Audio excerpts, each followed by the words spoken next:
Good morning, good morning. Pagas ng silangan. It's cooking time again.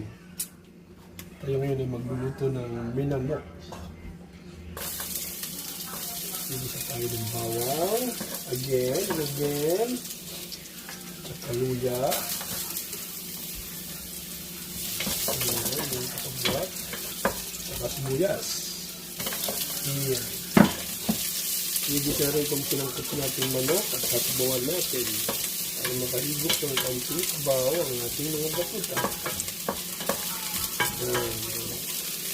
Lalagay natin ito sa manok. Ayan. Ayan ang simple na sabaw. Lagyan natin ang paminta. Ayan. Ang asin.